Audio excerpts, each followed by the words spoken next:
Hi everybody, I'm Callistus Eziukwu. To my family, you guys call me Alex. To my Laker family, a lot of you guys know me as Bean. And this is my Hall of Fame speech, yes. I think before I get started, I want to just tell the story about how I actually ended up at Grand Valley. I was a senior in high school. It was February. We were at Granville, and first half we're playing against Kyle Sherwood. He ultimately, he was an early commit to Grand Valley as well. We're playing against Kyle Sherwood and some guys, and the first half they're getting the best of me. We went in the locker room. We were down a little bit. Mr. Dern, Coach D as I call him, he got on me a little bit at halftime. I came out fired up and inspired and played a heck of a game. At the end of the game, he told me somebody from Grand Valley was outside and they wanted my phone number. I didn't believe him at first. I was like, yeah, give my number, it's okay. And then that night, I remember clear as day, it was about like 10:30, 10:45. I just get home from the game, and my mom calls me downstairs. She goes, Alex, it's a guy on the phone named Terry Smith from Grand Valley. He want to talk to you. So I'm shocked, like, he's for real.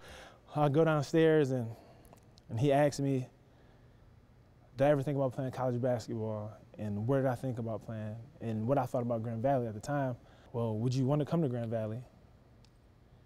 And I was, I'm trying to be nonchalant, you know, I'm really nervous. This is the first college to ever call me about anything, and I'm just so happy it's a college calling.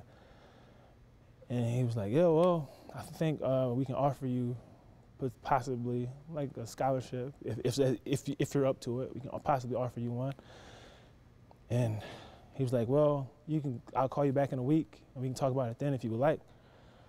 I hung up the phone. My mom was in the kitchen. I was eating a bowl of chili. I was sitting at the table. She sat across from me.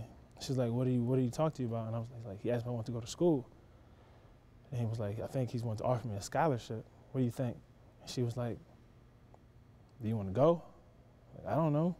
What do you think? And so she told me,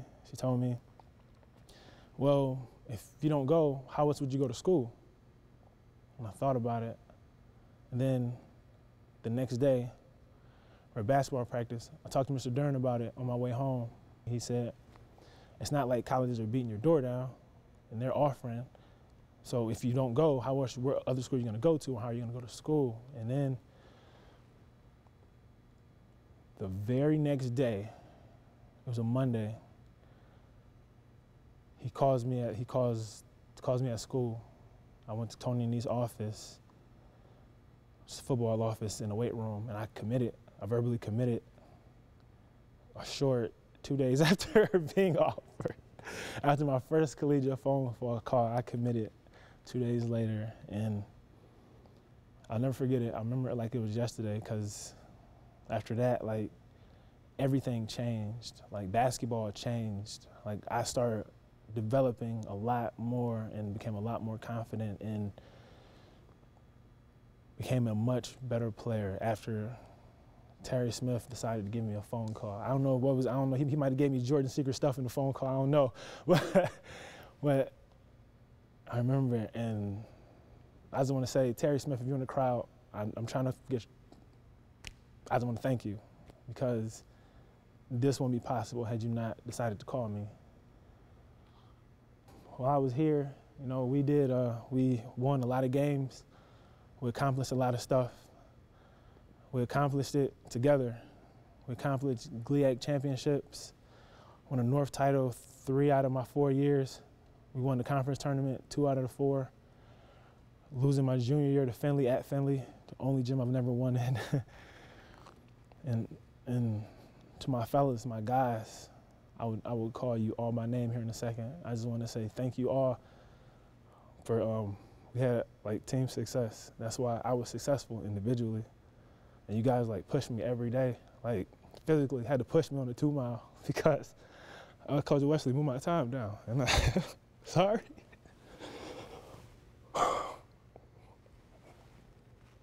Sorry.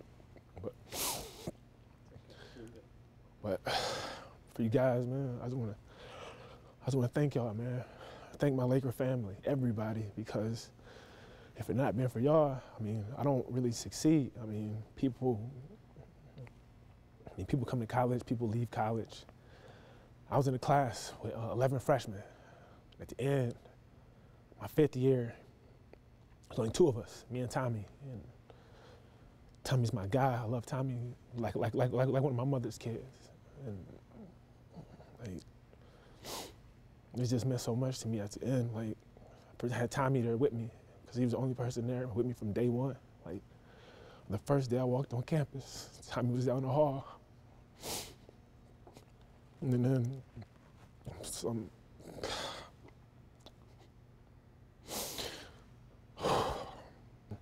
but like, I mean, people say when you come to college, you know, like you're joining a family.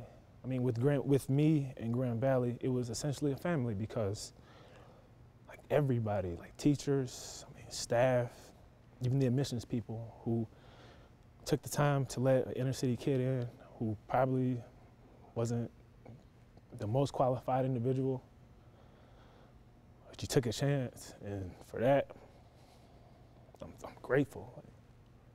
Like, I have a chance to say I was my mother's first kid to graduate from college. And to go to like a major university and stuff and have a chance at the NBA and to play in Europe, it wouldn't be possible if this university didn't take me in as like a son.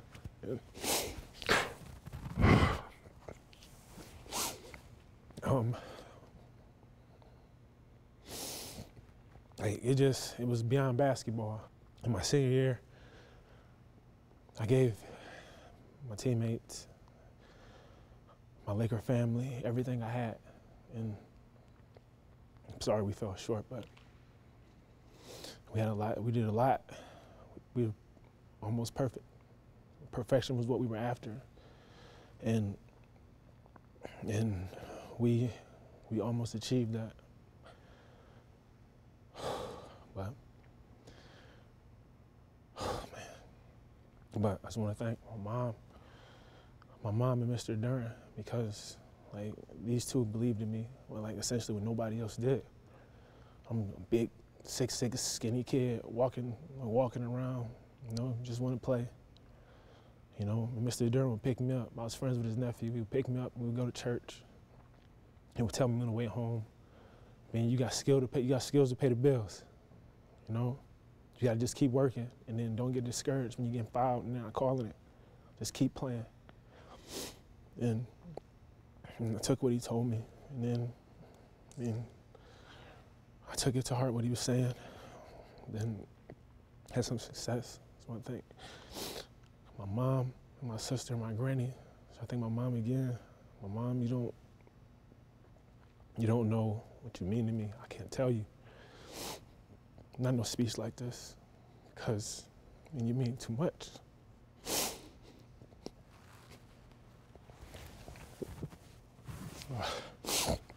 And my granny and my big sister Keisha, I mean, you all essentially took the time to raise this big kid you see before you.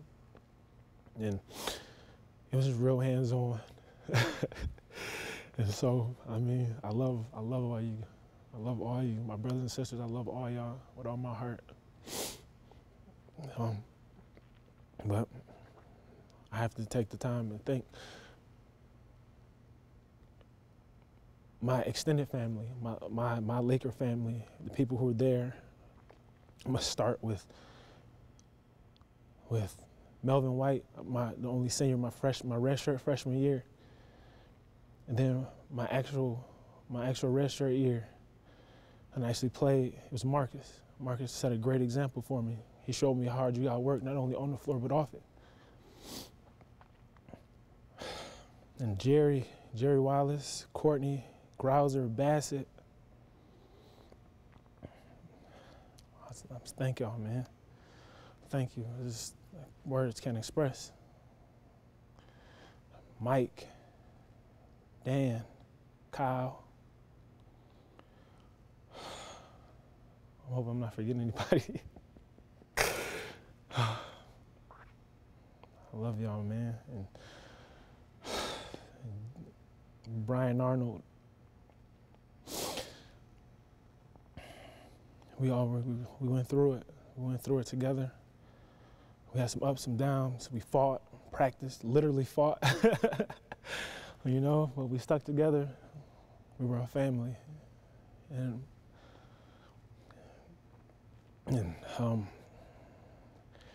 Tommy, Jason, you got Joe, you got Dan Redder, Wilbur, Bobby Tiernan, Pete Trammell, Anthony Ayani, James Nelson, Alvin Storrs, Teray Brown, Wilbur Ampey. All these guys, I want to thank y'all too. You may not be in the stands, but I want to thank you too, because without you guys and the sacrifices you made, you know, to help build our team, we don't be successful. And Jason, you were my guy, man. We didn't really hang out as much as close friends do, but like, you like a brother to me. Like, me, you, LJ, Pete, and Dave, y'all my guys, man. I love y'all forever. And I can't explain it. I can't explain like what y'all mean to me. On days we're seniors, we're seeking our perfection, and I'm struggling in practice. LJ, he would light the fire under everybody, and Jason will follow suit, and Peter get me pumped, and Dave would come through, and everybody's just getting me going. And because of that, we were able to achieve some greatness. And I just want to thank also Terry Smith again, and Coach Ernst, and Coach Wesley. Freshman, after Terry Smith resigned and he came in, he installed a lot of discipline in everybody. No one is above anybody. We all play as a team. We win as a team. We lose as a team. And I remember when we were in the UP. We just lost to Michigan Tech. We're in a hotel room, we had a meeting because he wanted to essentially hold everybody accountable for what just happened. And he was really upset, and as a team, and I stood up and said, I let the team down. And Coach Wesley was like, we got a freshman here, standing up and saying he let the team down. And we lost a big game up there.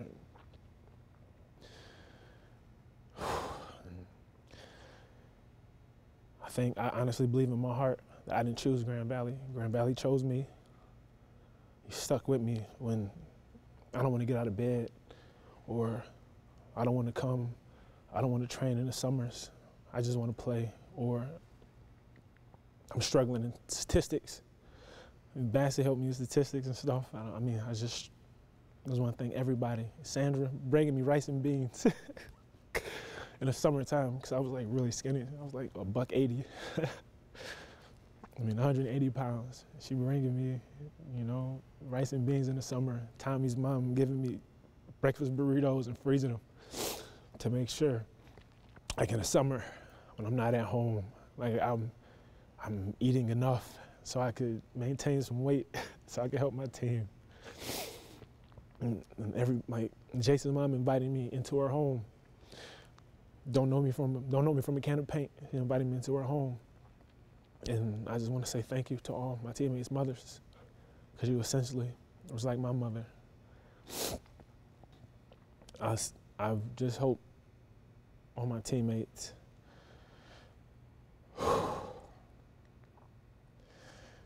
can just take a minute and just enjoy the moment, and just remember what we did. I just want to thank everybody for selecting me and allowing me to be a part of Grand Valley history forever. I'm gonna say I love y'all and I thank y'all. Bye-bye.